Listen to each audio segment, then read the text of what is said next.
Bonjour les amis, nouvelle vidéo aujourd'hui pour parler de l'affaire Epstein et comment ne pas parler de Carl Zero quand on parle de l'affaire Epstein. Il fut un des tout premiers en France non seulement à parler de cette affaire, mais à la traite d'enfants, à parler bien sûr de tous les rites, des sacrifices, du trafic, et ça l'a fait des années qu'on le fait passer pour un fou et pour un complotiste. Eh bien, lui aussi, comme les autres, avait raison beaucoup trop tôt, et j'ai plein d'extraits à vous montrer, dont un qui est totalement hallucinant. Mais juste avant, bien sûr, d'écouter Carl Zero, qui avait été reçu 2 fois par Toxin, eh bien, n'oubliez pas de vous abonner, le pouce, le commentaire, le partage, le pouce, vous le savez, YouTube invisibilise ma chaîne et encore plus ce type de contenu dont j'ai besoin de vous pour que la vérité, bien sûr, apparaisse au plus grand nombre. Donc n'hésitez pas à partager cette vidéo. On écoute Carl Zero tout de suite, on en parle juste après. C'est quoi une chasse aux Dans enfants? la chasse aux enfants, bah, c'est alors ça, c'est les témoins X et Anneke, et beaucoup aussi de victimes de réseaux. Vous savez, il y a une chaîne qui s'appelle 50 voix d'abus rituels, où il y a 50 victimes. Certaines d'entre elles, je les connais. Chantal Frey, qui est suisse-allemande, Anneke Lucas, qui est flamande, et elles racontent toutes exact. C'est comme les témoins, elles racontent exactement la même chose. La chasse aux enfants, bah, ils lâchent des enfants nus dans la forêt et ils les poursuivent comme si c'était le gibier. Ça se passe dans des propriétés, bien souvent, bah, le château de Sautou, le château des Amerois. C'est des endroits un peu de l'aristocratie belge, souvent. Et ils font quoi après? Bah, ils les tuent. Et donc, Et ils les tuent, ils les violent puis ils les tuent? oui, bien sûr. Quelle horreur. Ben, c'est les enfants, vous savez, des enfants disparus. N'oubliez pas, on parle souvent des migrants, on parle pas souvent des enfants migrants disparus. Oui. On a eu des chiffres en 2019, c'était 10 000. 10 000 enfants. Témoignage qui fait évidemment froid dans le dos, et à propos des disparitions d'enfants, écoutez aussi son autre déclaration. Moi, ce qui m'intéresse, au fond, ce qui m'intéresse, c'est où vont les enfants qu'on ne retrouve jamais. Si on prend Estelle Mouzin, je m'excuse, on l'a toujours pas retrouvé. Hein. Vous avez dit c'est Fourniret, ok. Monique Olivier, sa femme, a indiqué 2 endroits dans des bois, dans les Ardennes. On l'a toujours pas retrouvé. Pourquoi dans cette affaire-là, on ne va pas regarder les cercueils, les tombes, les cimetières autour du château de Sautou, autour de Sarlacustine en Belgique, là où il avait sa petite maison, Fourniret. Ça tombe sous le sang. C'est vrai que comment cela se fait-il que autant d'enfants disparaissent en Occident et particulièrement en France sans que cela inquiète personne? Enfin, c'est quand même hallucinant que personne ne se demande où passent tous ces enfants quand vous avez entre 10 et 20 000 disparitions par an. On ne parle pas d'une vingtaine de disparitions par an. Quand vous êtes à 10 000 disparitions par an, vous êtes en droit, j'estime, vraiment le plus légitimement possible, de vous demander et de demander des réponses. Où sont-ils ces enfants? Que se passe-t-il avec eux? Et aujourd'hui, avec tous les documents, vraiment l'affaire Epstein, c'est comme un puzzle. À la base, nous, on n'avait que des pièces et des théories, les fameuses théories complotistes. On n'avait que ça. Sauf que, et ça il faut remercier mine de rien la justice américaine, eh bien grâce à une partie seulement, dites-vous bien que nous avons seulement que la moitié de documents de ce Epstein. Sans parler des photos et des vidéos, nous n'avons que la moitié, et que la plupart des noms sont barrés. Je vous laisse imaginer ce qu'il y a dans les autres documents. Parce qu'on se doute bien que la justice américaine, et c'est eux-mêmes qui l'ont dit lors d'une conférence de presse, ils ne montrent aux gens ce qui n'est que montrable. Vous imaginez?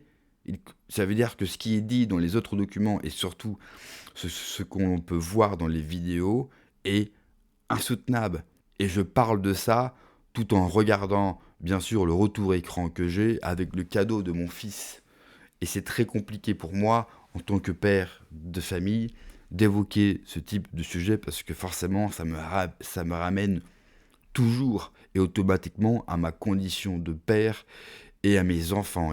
Et depuis plusieurs jours, c'est très difficile pour moi d'évoquer, bien sûr, tous ces crimes atroces et dans le même temps de poser mon regard sur mes enfants parce que forcément vous faites automatiquement le parallèle entre les vôtres et bien sûr tout ce qu'ont subi ces pauvres enfants. C'est pour cela que je me battrai toujours, même s'il y a une censure sur YouTube, pour la vérité, bien sûr, et pour que la lumière soit faite. Et écoutez aussi, et ça c'est le dernier témoignage que je voudrais vous faire écouter, c'est Ronald Bernard, ex-banquier hollandais, qui témoigne de son expérience traumatisante au sein de l'élite de la finance. Et on l'a vu aussi dans les documents déclassifiés, Epstein faisait partie intégralement de cette élite. Écoutez bien, parce que cela fait froid dans le dos. Ik kwam zeg maar op route even langs, even buurten. En daar was dan op dat moment een heilige mis, hun heilige soorten mis. En dat was met blote vrouwen en wat drank en dit en dat. En ik vond het alleen maar leuk. Ik hechtte weinig of geen geloof aan hun geloof. Of ik was er eigenlijk niet eens van overtuigd dat het überhaupt allemaal wel bestond. Het was meer een schouwspel voor jou. Ja, ik zag gewoon de donkerte en de slechtheid en de diepte daarvan zit in de mens zelf. Ja.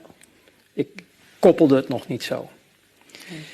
Maar ook die kringen verkeerde ik dus in, omdat als gast zeg maar, omdat ik vond het allemaal wel leuk. Al die blote vrouwen en al die dingetjes die daar speelden. Het was het vrije leven.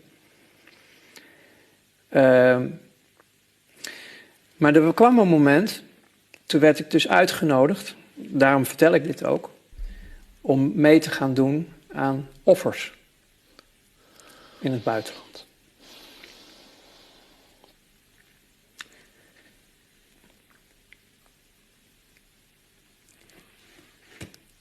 Dat was het breekpunt. Kinderen. Oké.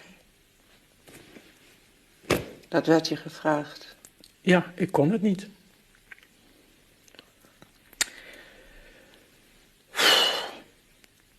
Wil je even En stoppen? toen... Wil je even stoppen trouwens? Of... Nee. Oké. Ce sont des paroles saisissantes, extrêmement dures à entendre, mais je voulais absolument vous passer cet extrait qui ressort évidemment ces derniers jours.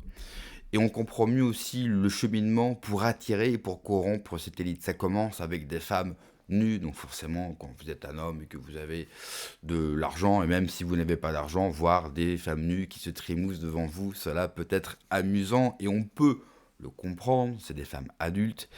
Et puis rapidement, une fois qu'ils vous accrochent, une fois que vous êtes dans ces cercles de pouvoir et quand vous êtes une personne qui devient de plus en plus importante, vous voulez être dans ces cercles pour avoir de l'influence. C'est un cercle vicieux.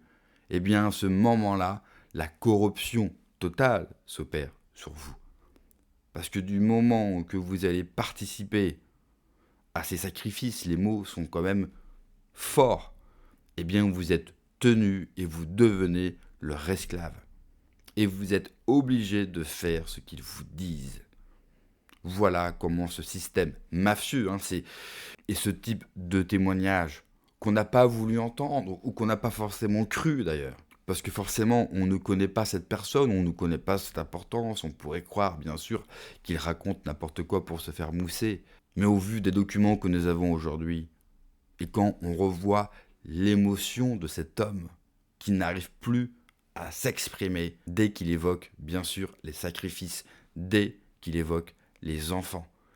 C'est-à-dire que tout ce qu'on nous a dit, Karl Zéro par exemple, qui fait un travail formidable, qui depuis des années nous dit derrière il y a des réseaux. Et vous savez qu'en France, dès qu'on parle de réseaux, on nous répond quoi? Non, les réseaux n'existent pas, ce n'est que dans vos cerveaux malades. Non, nos cerveaux sont extrêmement sains et fonctionnent très bien. Les malades, ils sont en face de nous. Et ils sont malheureusement toujours en liberté. Parce qu'aujourd'hui, c'est Epstein et son réseau qui a été, entre guillemets, arrêté. Parce que qu'est-ce qui nous donne la certitude que tout cela s'est arrêté avec l'arrestation de Jeffrey Epstein et son suicide? Qu'est-ce qui nous certifie que tout cela s'est terminé?